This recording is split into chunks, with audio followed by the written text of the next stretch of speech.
We all know it's bad to have poop in our drinking water. Or gasoline, pesticides, copper, lead, arsenic, radioactive substances, even rocket fuel. The concentration of chemicals in some places is so high that you can literally light the water on fire. Just give it a second. Whoa.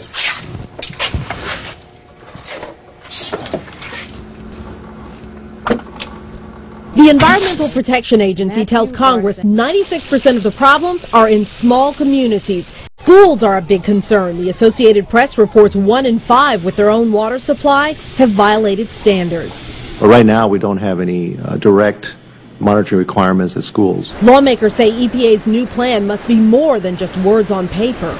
The vast majority of this committee expects you to take action to protect our kids and our families, and anything less than that we'll consider a stall.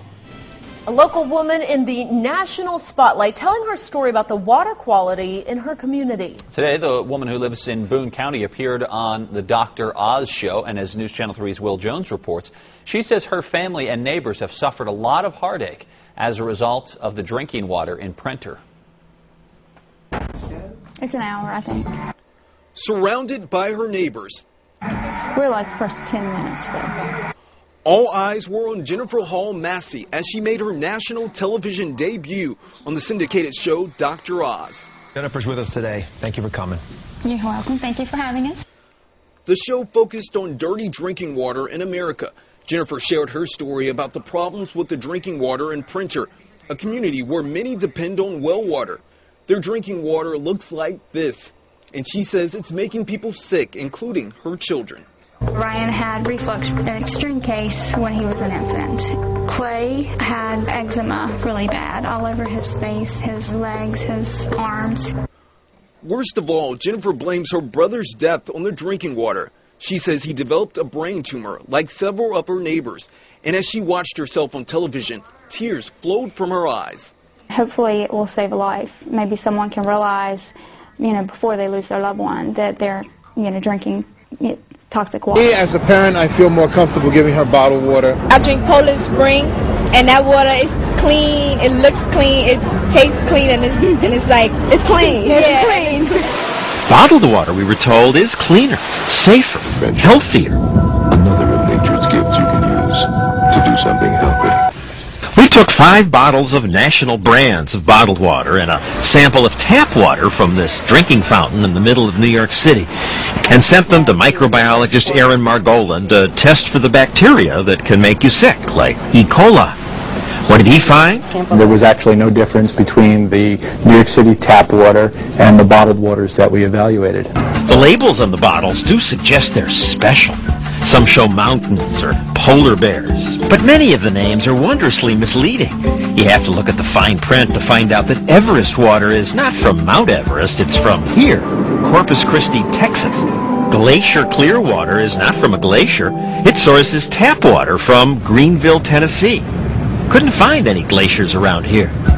Big selling Dasani, Aquafina, and 25% of all bottled water sold is just reprocessed tap water from cities around the country. One of Aquafina's sources is the Detroit River. But bottom line, if you buy bottled water because you think it's healthier than tap, test after test shows no evidence of that. And if you buy fancy brands because you think they taste better, you're probably just buying the hype. Whether you need it or not, it's a virtual medicine cabinet in your tap water if you live in many, many areas across the country. There's a scary new report out today. The Associated Press did a big amount of research on this, and the findings show that there were traces of prescription drugs in the water supply used by 41 million Americans in some of the biggest cities in the U.S. The list includes over-the-counter pain medication, mood stabilizers, even hormones. CNN's Elizabeth Cohen joins us now from the Medical Update Desk in Atlanta. First, explain where they found it and what it is that they found, Elizabeth.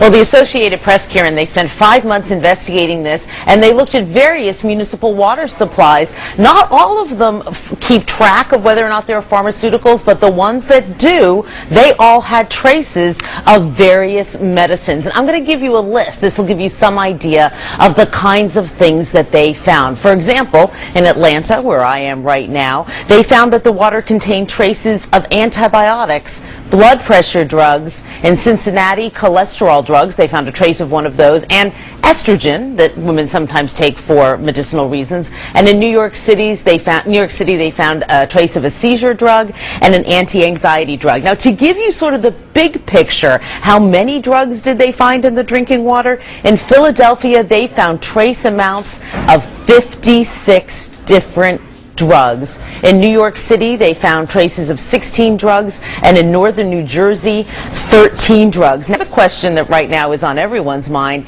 is, how in the world did drugs get into our drinking water? Well, it's not very pretty, and I'll give you the sort of sanitized version. We all take drugs, and our body does not absorb 100% of everything. Some of it passes through our body, ends up in sewage. Sewage is then treated and ends up back in the water system. Of course, the next question is, well, what about bottled water? Well, I hate to sound so pessimistic here.